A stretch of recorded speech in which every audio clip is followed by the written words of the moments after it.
오늘 추수감사주일입니다.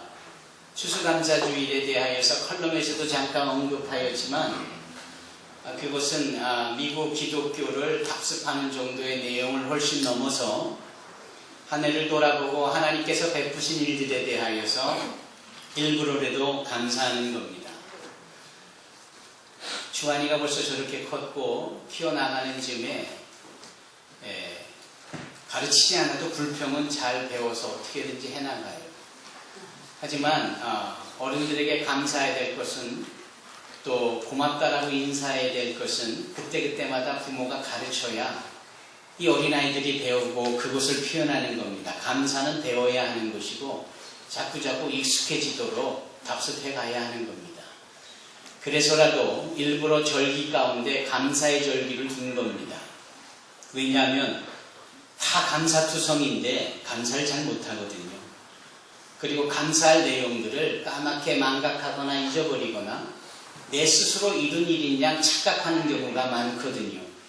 하나님께서 허락하셨고 하나님께서 주셨기에 이 모든 일들이 가능할 수 있었음을 우리가 감사하고 또 감사하는 겁니다. 그래서 이 한 해의 추수감사주일 이때의 절기를 지켜나가는 것인데 따지고 보면은 이것은 그 옛날 출애굽 시절 때에 정확하게 말씀드리면 출애굽기 23장에 하나님께서 모세를 통하여서 이스라엘 백성들에게 감사의 절기를 언급하시지요. 그 중에 하나가 무교절이고 그 중에 하나가 맥추절이고 그리고 마지막 세 번째가 수장절입니다. 이 무교절이라 하면 말 그대로 무교병을 먹는 급하게 떠나야만 하는 6월절 때를 기대하고 기억하게 하는 겁니다. 반대로 맥추절은 그렇게 광야에 나와서 이동 가운데에 급하게 씨를 뿌리고 봄, 말에 또 여름에 추수하는 보리와 같은 것을 추수하며 감사드리는 것이 맥추절이에요. 반면에 수장절은 이제 정착하여서 씨를 뿌리고 가을에 농사 지은 것에 대한 추수하는 것에 소출을 거둬들이면서 하나님께 감사하는 이것이 바로 수장절인데 오늘날 바로 오늘 드리는 추수감사주일과 동일한 의미를 지니고 있습니다. 이게 바로 감사절기 추수감사절의 의미입니다. 시간이 좀 늦고 추울 때 드리느니 한국식으로 추석에 드리느니 다 좋은 일입니다. 언제 드리느냐가 중요한 것이 아니라 이 감사를 주님께 올려드리고자 하는 준비된 마음으로 한결같이 그렇게 드리는 것이 중요한 겁니다. 오죽하면 사도 바울은 데살로니가 교회에 보내는 편지 가운데에 범사에 감사하라고까지 말씀을 하고 있으니 감사는 감사할 때만 감사한 게 아니라 범사에 감사할 수 있어야 합니다. 컬럼에도 나와 있듯이 슬프고 괴롭고 외롭고 힘들고 좌절하는 일까지도 다 포함한 시간대를 범사라고 말할 수 있습니다. 그럴 때 오히려 감사하다라고 말할 수 있는 것, 이것이 진정한 신앙의 힘이 아닐까요? 이것이야말로 정말 믿는 자들의 특권이 아닐까요? 믿을 수 있기 때문에 표현할 수 있는 그 신앙의 고백이 바로 이 감사가 아닐까요? 실패한 듯하고 어려울 듯하고 슬플 때가 있고 괴로운 이때에 오히려 감사하다고 말하는 이것 말입니다. 그래서 오늘 우리 추수감사절은 우리에게 너무나도 특별합니다. 그리고 까맣게 잊고 있었던 그 감사에 대하여서 다시금 생각하게 되고 하나님 앞에 감사를 드림으로 감사의 삶이 되어서 늘 하나님을 영화롭게 할 수 있는 또 한 번의 회복의 계기를 마련하고자 하는 것입니다. 사랑하는 성도 여러분, 로마서 1장 21절을 보니까 이 미련한 자들, 어리석은 자들 본능적으로 자기가 자기의 삶의 주인인 양 착각하는 사람들의 특징에 대해서 나와 있는데 그 특징이 소위 무엇이냐면 하나님을 영화롭게 하지도 아니하고 또 감사하지도 아니하고 이런 표현을 쓰고 있습니다. 감사는 감사할 수 있는 그런 조건 속에 있는 사람만 감사하는 것이 아니라 본능적으로 우리 삶의 근본적으로 항상 하나님을 영화롭게 하는 그 분량만큼이나 하나님께 감사할 수 있어야 하는 겁니다. 그런데 대부분 그러지 못하다라는 거예요. 대부분 자기 잘났다라고 여기고 자기 삶의 자신이 주인공이라고 말하고 있는 자들은 이렇게 감사한 생활이 없는 겁니다. 내가 열심으로 내가 그렇게 애를 써서 이룬 결과에 대해서 내가 누구한테 감사할 수 있겠느냐, 뭐 이런 식의 논리겠지. 그러나 그렇지가 않은 겁니다. 성경 말씀에 기록한 미련하고 본능적으로 죄악 가운데 있는 자들의 특징이 감사할 수 없다라고 말하고 있으니, 혹시나 감사가 내 삶에 인색할이 많지 드러나지고 있지 않다 하면 나야말로 여전히 죄악 가운데, 죄종 가운데 있는 모습입니다. 사랑하는 성도 여러분, 이 감사하지 못하는 자의 특징이 결국은 불평으로 이어지고 불만으로 이어지고 이러쿵저러쿵 늘 볼멘소리하고 늘 만족함과 기쁨이 없는 겁니다. 이 불평이 자라 불만이 되더니 이 불만이 닳아서 불신이 되는 겁니다. 여러분들은 어떻습니까? 성경에 요나라는 선지자가 등장합니다. 여러분 잘 아시죠? 요나. 물고기가 연상되는 선지자 아닙니까? 그 요나 선지자를 하나님께서 선지자답기 때문에 처음부터 선지자로 택한 분이 아닌 은혜 가운데 부름을 받고 택함을 받은 자입니다. 그것도 감사의 조건 아닙니까? 이런 자에게 저 큰 성읍 니느웨로 가서 하나님의 말씀을 증거하라고 할 때 그는 정반대인 다시스로 가다가 하나님 앞에서의 불순종의 죄가 자신뿐 아니라 주변 사람들에게 피해를 주는 상황이 나오니 이제 바다에 던져지게 되어질 때, 이제 끝무르고 추락하여 죽을 수밖에 없는 상황이 되어질 때 하나님은 그를 해초로 감싸 안으시고 큰 물고기를 준비하셔서 그런 물고기 뱃속에 있게 하시죠. 그 뜨거운 물이 턱까지 차오르는 그 죽음에 직면한 이 요나가 하나님 앞에 사흘을 기도하지 않습니까? 하나님 앞에 철저히 회개하지 않습니까?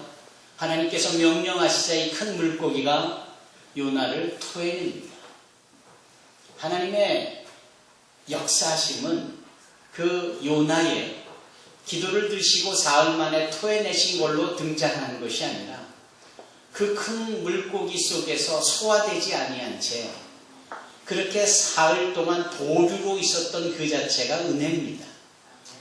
말씀을 자세히 읽어보면 수초, 곧 해초가 그를 감싸 안았다고 해요. 바닷속에 들어가 미역과 같은 것들을 살펴보면 늘 기포가 있더군요. 그게 다 산소를 만들어내는 해초의 특징입니다.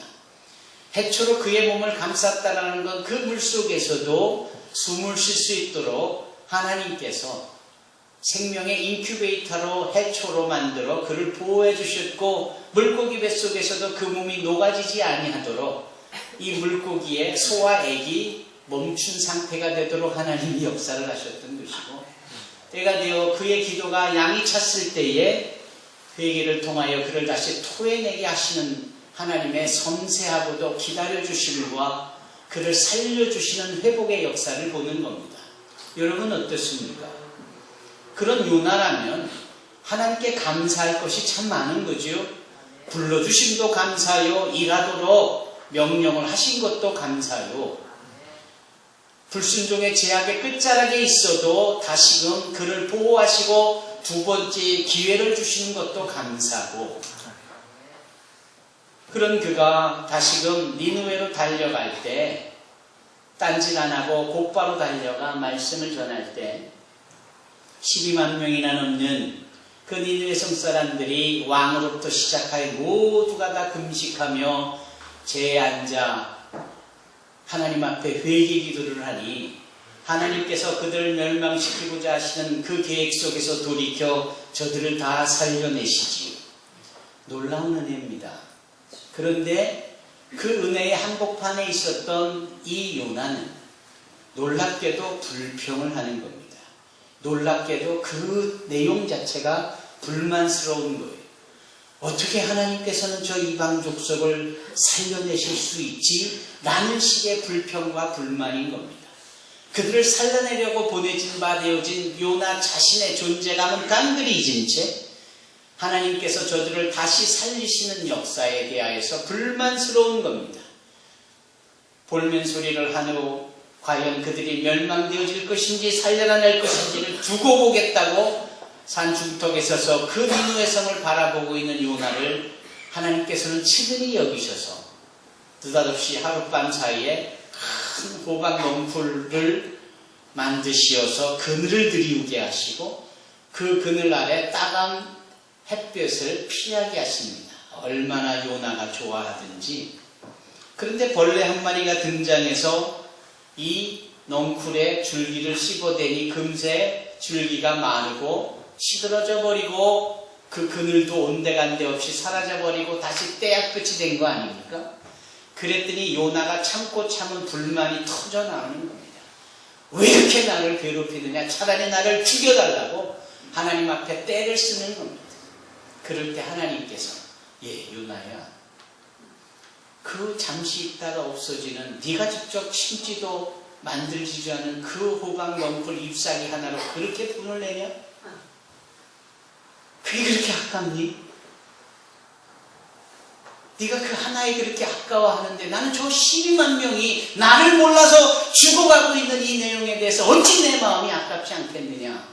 라는 말씀을 하시죠. 두 가지를 봅니다.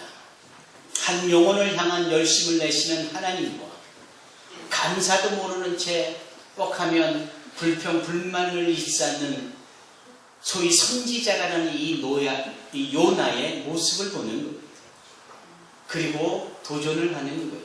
세상에 하나님의 말씀을 직접 들을 수 있는, 그 말씀을 전하라고 택함을 받은 선지자임에도 그렇게 불평하고 불만할 수 있는 자라면 오늘날 우리는 기도 생활도 부족하고 하나님의 말씀의 묵상도 부족하고 늘 바쁘고 여러 대소사가 있고 여러 일들로 인하여서 이렇게 휘둘려지고 긴급한 일의 횡포에 고스란히 노출되어 있는 우리라면 요나보다 더하면 더했지 결코 덜하지 않을 텐데, 그런 우리를 지켜보는 하나님의 마음은 어떠실까? 새생명 축제를 일주일 앞두고 과연 우리는 한 영혼에 대해 얼마나 마음을 품고 있으며 그걸 감사하는 마음으로 그걸 녹여내며 그것을 이끌고자 하는 것일까? 아니면 왜 이렇게 하는 일도 많고 바쁘고 교회가 뭐 이런저런 일들을 많이 주는지 라는 식의 불평과 불만으로 일삼고 있지는 않은지, 여러분 하나님께서 얼마나 많은 은혜를 주셔야 비로소 감사하다라고 말할 수 있겠습니까? 여러분, 이 불평과 불만하는 사람들이 존재합니다. 과연 우리가 그러한 자리에 있어야 할까요? 어린이들에게만 고개를 푹 숙여서서 뭔가를 베푸신 어른들 앞에 고맙습니다 해야지, 감사합니다 해야지 라는 식으로만 가르칠 것이 아니라 우리 스스로가 하나님 앞에 감사하는 것을 배워야 하고 그것을 삶에 적용하고 익숙해지도록, 감사가 범사에 나올 수 있도록, 그래서 그리스도 예수 안에서 그것이 하나님의 뜻으로 나타내진 바를 우리의 삶 가운데 드러내야 되는 자들이 되어야 합니다. 아멘. 사랑하는 성도 여러분, 감사하는 자가 되어야 합니다. 아멘. 여러분 구약성경 하박국서를 한번 펴주시기 바랍니다. 소선지서 하박국서를 보시면 하박국 선지자에 대한 이야기가 나옵니다. 이스라엘 사회가 부패하고 외적으로 침임이 박두해 오는 상황에서 정말 이 단장의 아픔을 겪고 있는 선지자 하박국, 그가 뼈를 썩는 것 같은 고통을 느끼면서도 그는 감사하는 거예요. 감사하는 자가 되어지는 거예요. 감사하는 삶을 사는 겁니다. 그래서 그는 하박국서 3장 17절로 18절에 이렇게 고백을 합니다. 비록 무화과 나무가 무성치 못하며 포도나무에 열매가 없으며 감람나무에 소출이 없으며 밭에 식물이 없으며 우리의 양이 없으며 외양간에 소가 없을지라도 나는 여호와를 인하여 즐거워하며 나의 구원의 하나님을 인하여 기뻐하리라. 아멘. 저를 따라해 봐 주시기 바랍니다. 나는 여호와를 인하여 즐거워하며 나의 구원의 하나님을 인하여 기뻐하리라. 즐거워하며 기뻐하는 것은 감사할 때 나오는 자연스러운 결과입니다. 감사해야지 속으로는 불편한데 입으로만 감사합니다가 아니라 그 감사가 구체적으로 즐거움과 여호와 하나님 앞에 드리는 찬양으로 나올 수 있어야 한다라는 거예요. 오늘 본문의 다윗이 계속 감사와 찬양을 반복적으로 시편 138편에 하는 내용과 동일한 겁니다. 사랑하는 성도 여러분, 기쁘면 콧노래가 저절로 나오잖아요. 즐거운 마음이 되어지면 흥얼거리는 콧노래가 저절로 나와지잖아요. 감사가 되어지니까 하나님께 감사하고 하나님께 영광을 돌리고 찬양할 수 있게 되어지는 겁니다. 하박국 선지자의 이 찬양과 이 기쁨은 놀랍게도 무화과 나무의 소출도 열매 결실도 우리의 양도 짐승도 없는 텅텅 곳간마다 비어지고 내 주머니에 돈 한 푼 없고 은행에 잔고가 없는 이 상태라 할지라도 나는 여호와로 인하여 기뻐하며 여호와로 인하여서 찬미를 드리겠다라는 고백입니다. 정말 극렬한 이 실패와 좌절의 끝자락에서 오히려 하나님께 감사하는 진정한 모델이 되고 최고의 기반이 되고 있는 겁니다. 요나 선지자가 아닌 하박국 선지자와 같은 자들이 되기를 바랍니다. 감사하고 또 감사하여서 기쁨으로 흥얼거리고 노래하고 찬양하고 새 노래로 여호와를 찬양하는 복 있는 자들이 되기를 바랍니다. 그런데 말입니다. 그러면 어떻게 감사의 삶을 끄집어낼 수 있을까 하는 점입니다. 여러분들이 가지고 계신 성경 고린도후서 3장 5절을 펴주시기 바랍니다.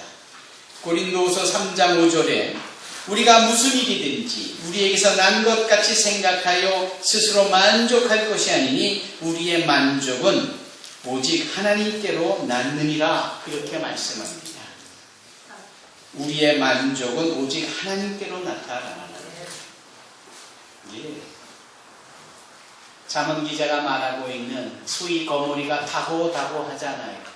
빨아도 계속해서 모자르는 듯 욕심을 부리고 그 어디에도 만족할 만한 것이 없는 거예요. 그러나 은혜 받은 자들, 감사할 수 있는 자들의 특징은 저들이 감사할 수 있는 만족감이 하나님 당신으로부터 흘러나온다라는 거예요. 오늘 대표 기도자의 그 기도 속에 계속 반복적인 말이 넉넉히라는 단어였습니다. 이 넉넉하다라는 단어가 얼마나 풍요롭고 좋은 단어입니까? 우리 하나님은 주시되 후일들어 차고 넘치도록 넉넉하게 주시는 하나님인 줄로 믿습니다. 그래서 모든 어려움과 환난과 기근과 질고를 우리가 하나님의 사랑 안에서 넉넉히 이길 수 있는 자들이 되는 거예요. 여러분이 넉넉한 삶을 유지하도록 하나님께서 복을 주시는데 그 은혜를 우리가 알아야 하지요. 그 은혜를 잊지 말아야 하지요. 이것을 망각해서야 되겠습니다. 모세가 마지막 고별을 하며 즉 세상을 떠날 때가 되어져서 유언처럼 하는 설교의 내용이 신명기 말씀입니다. 신명기 뭐라고 이해하고 계십니까? 신명난다 이 뜻입니까? 그게 아니라 이 자신의 유언을 널리 이렇게 펼친다라는 거예요. 그게 신명이라는 뜻입니다. 펼친다. 하나님의 말씀을 자신의 간절한 소원과 유언을 그 고백의 설교를 펼친다. 이게 신명기. 그 신명기 8장 12절로 18절에는 이렇게 기록하고 있습니다. 네가 먹어서 배불리고 아름다운 집을 짓고 거하게 되며 또 네 우양이 번성하며 네 은금이 증식되며 네 소유가 다 풍부하게 될 때에 두렵건대 네 마음이 교만하여 네 하나님 여호와를 잊어버릴까 하노라. 여러분 주님을 잊고 계시지는 않습니까? 2014년에 들어와서 성령과 함께 거하라 동행하라라는 이 주제와 더불어 지금까지 달려오는 중에 주님께서 베푸신 은혜와 그분이 베푸신 복들이 정말 넉넉하게 많은 곳에 가득가득한데 그 모든 것을 허락하신 주님의 은혜를 깡그리 잊고 계시지는 않습니까? 여기 출애굽을 하여서 이제 약속의 땅 가나안으로 들어가 하나님의 주신 이 약속들을 복되게 누리며 살아야 될 너희 이스라엘 사람들아 이 모든 것을 허락하신 하나님을 잊을 테냐 이러한 강조가 오늘 본문의 이 신명기 8장에 나타나고 있는 겁니다. 또 두렵건대 네가 마음에 이르기를 내 능과 내 손의 힘으로 내가 이 재물을 얻었다 할까 하노라. 그러나 네 하나님 여호와를 기억하라. 그가 네게 재물 얻을 능을 주셨습니다. 여러분, 우리가 지금 누리고 있고 소유하고 있고 가지고 있고 지금 우리가 함께하고 있는 이 모든 것들은 다 주께로부터 말미암은 줄로 믿습니다. 주님께서 주신 거예요.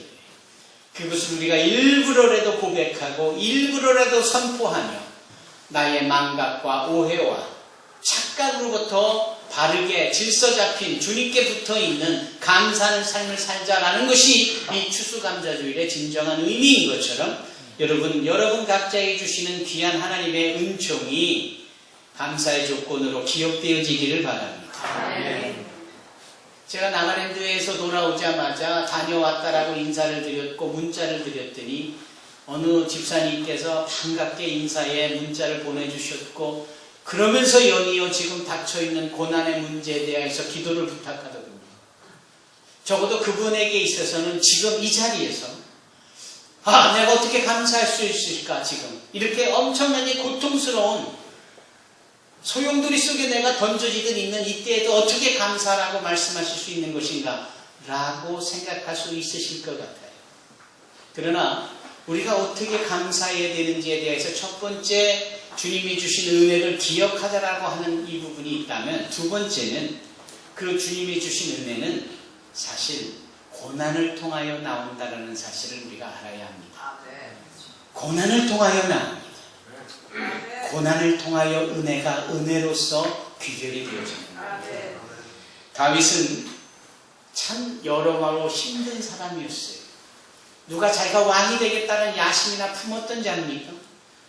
어느 날 갑자기 들에 나가서 막내로서 가장 힘없는 자녀로서 그 허드렛 일처럼 가장 힘든 일을 그 추운 바깥에서 양치기를 하고 있다가 갑자기 들어오라는 호출을 받고 들어와 보니 하나님께서 사무엘 선지자를 통하여 장차 이스라엘의 왕이 될 거라고 신탁 곧 말씀을 하시며 그에게 기름을 부으시잖아요.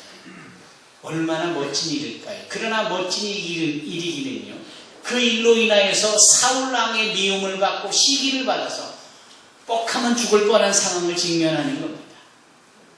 느닷없이 앞에 나와 노래 부르라고 해서 노래를 부르고 있는 자신에게 냅다 창을 들어 던지지를 않나. 수많은 군사들을 풀어 이 다윗을 잡아 죽이라고 사울이 명령하지를 않나. 도대체 왕은 고사하고 자기 목숨 하나 부지하기가 어려운 이 다윗에게 있어서 그의 삶은 너무너무나도 괴롭고 힘든 삶이 분명했을 겁니다. 그렇지 않겠습니까? 왕이라 되겠다라고 하는 이 말씀 뒤에는 엄청난 처절한 고난의 연속적으로 주어지는 거예요. 시편의 다윗이 기록한 모든 말씀들의 대부분은 고난에 대한 내용입니다. 고난에 대한 정말 처절한 아픔을 그대로 고수하고 있는 거예요. 그런데 고난받고 있는 자신의 마치 팔자 타령, 푸념 같은 소리로 끝나는 게 아니라 고난에 대하여서 아픈 심정을 솔직히 토해내지만 그 고난을 붙잡아 자신을 결국은 승리하게 하시고 은혜로운 존재로 만드시고 영화롭게 하실 그 하나님을 감사하며 기뻐하며 찬양하는 결과로 끝을 냅니다. 이게 시편 전체에 흐르고 있는 다윗의 정신이에요. 그 중에 시편 66편 8절 12절을 펴주시기 바랍니다. 시편 66편 8절 12절에 이렇게 다윗은 고백합니다. 만민들아 우리 하나님을 송축하며 그 송축소리로 들리게 할지어다. 그는 우리 영혼을 살려두시고 우리의 실족함을 허락지 아니하시는 주시로다. 하나님이여 주께서 우리를 시험하시되 우리를 단련하시기를 은을 단련함같이 하셨으며 우리를 끌어 그물에 들게 하시며 어려운 짐을 우리 허리에 두셨으며 사람들로 우리 머리 위에 타고 가게 하셨나이다. 우리가 풀과 물을 통행하였더니 주께서 우리를 끌어내사 풍부한 곳에 들이셨도다. 그 고난의 실체가 무엇이었느냐? 하나님께서 당신의 삶을 통로 삼으시어서 풍성케 하시고 넉넉하게 하시고 은혜를 더하시기 위한 도구로 사용하시기 위하여 잠시 고난을 허락하셨다라는 거예요. 오직 그가 나의 갈 길을 아시나니 그가 나를 단련하신 후에 내가 정금같이 나아가리라 라는 이 고백이 욕만의 고백이 아니라 여기 다윗의 고백이기도 하는 거예요. 그가 나를 단련하셨다라는 겁니다. 단련. 뜨거운 그 도가니에 넣고 부글부글 끓여대는 것이 단련 아닙니까? 거꾸로 그게 연단이 아닙니까? 왜 그렇게 하는가? 거룩한 하나님의 영광을 온전히 드러내기 위함이요. 우리의 삶에 어떤 인생의 더럽고 추악한 찢기를 내버려 두지 아니하시려는 하나님의 그 모든 것을 제해 주시기 위하여 끓여대시는 겁니다.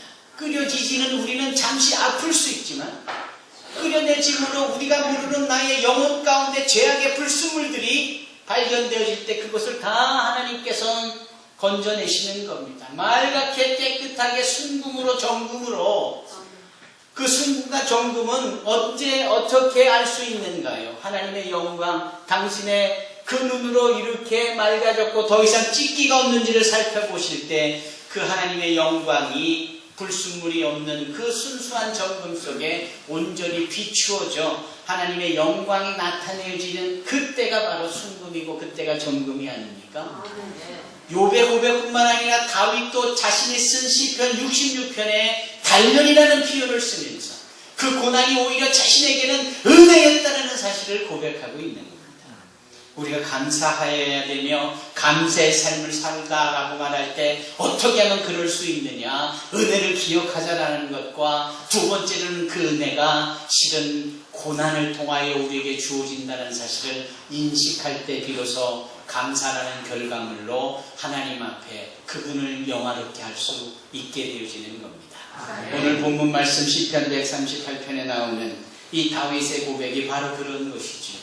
그 역시 하나님께 감사라는 표현을 여러 번 반복하고 그 역시 하나님을 찬양한다라는 이 반복을 행하고 있지 않습니까? 세상 그 끝 한중앙에 있는 그 자리에서도 세상 속에서도 하나님 때문에 감사하는 그 세상의 부귀영화 때문에 감사가 아니라 하나님 때문에 감사하다라고 고백하는 것이 이 시편 138편 1절 5절 오늘 본문의 말씀을 통하여 다윗이 고백하고 있는 것입니다. 사랑하는 성도 여러분, 어려운 일들이 계신 줄로 압니다. 여전히 풀어야 될 숙제가 있는 줄로 압니다. 그러나 이 추수감사주의를 통하여 주님께서 주시는 말씀, 그 은혜가 네게 족하다. 지금 직면하고 있는 아픔과 슬픔, 어렵다라고 고백하는 그것이 네게 필요한 것이고 너에게 꼭 족한 줄로 알아라라고 지금 이 시간 주님께서 말씀하고 계십니다. 왜냐하면 그걸로 인하여 내가 은혜를 담아낼 수 있는 그릇이 될 수 있는 것이고 은혜를 나타낼 수 있는 증인이 될 수 있기 때문입니다. 하나님을 영화롭게 할 뿐 아니라 감사함으로 이 추수감사주일 뿐만 아니라 이 남은 인생의 때가 감사로 넉넉하게 채워지기를 주님의 이름으로 축원합니다. 아울러 다음 주일 오후 2시에 있어질 한 영혼을 기쁨으로 담을 거두어 오듯이 이 마지막 한 주일 주중 유종일 일을 거두고 그렇게 감사의 귀한 제단을 쌓아갈 수 있는 저와 여러분이 되기를 주님의 이름으로 축원합니다. 기도하겠습니다.